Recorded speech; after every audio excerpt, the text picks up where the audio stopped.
આજે આપણે sugar utilization છે એ બેક્ટેરિયા કેવી રીતે કરે છે એ ટેસ્ટ કરવાની છે. તો કેવી રીતે કરી શકાય, એમાં આપણે શુગર ગ્રોથ લેવાનો છે.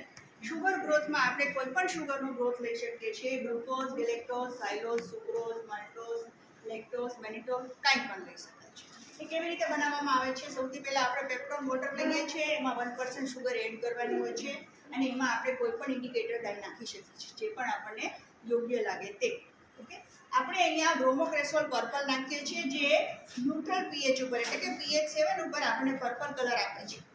આપણને ખબર છે કે બેક્ટેરિયા જ્યારે શુગર યુટિલાઇઝ કરે ત્યારે એ એસિડિક એન્ડ પ્રોડક્ટ્સ એટલે કે ઓર્ગેનિક એસિડ્સ બનાવે છે અને ઓર્ગેનિક એસિડ્સ બનાવે એટલે ડેફિનેટલી મીડિયા છે એસિડિક થઈ જાય છે અને એસિડિક મીડિયામાં આ ઇન્ડિકેટર ડાઈ બ્રોમોક્રેસોલ પર્પલ છે એનો કલર યલો થઈ જાય છે. તો જ્યારે યલો કલર આપણને ટ્યુબમાં જોવા મળે ત્યારે આપણે સમજવાનું છે કે બેક્ટેરિયા છે એને જે પણ શુગર આપેલી છે એ યુટિલાઇઝ કરી છે અને એમાંથી ઓર્ગેનિક એસિડ બનાવ્યા છે, બરાબર, અને એ ટેસ્ટ પોઝિટિવ છે. મીન્સ કે બેક્ટેરિયા પાસે આ શુગર યુટિલાઇઝ કરવાનો એન્ઝાઇમ છે. ઓકે, તો ટેસ્ટ આપણે પોઝિટિવ ગણીએ છીએ. બીજું, આપણે એમાં ડરહામ વાયલ ઊંધી કરીને નાખેલી છે. એ આપણે જ્યારે શુગર યુટિલાઇઝ કરે છે બેક્ટેરિયા ત્યારે એ જ્યારે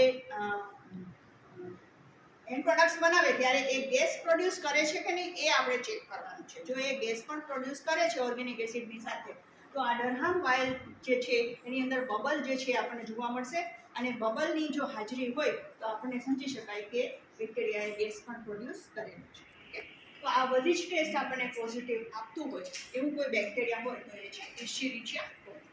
ઓકે.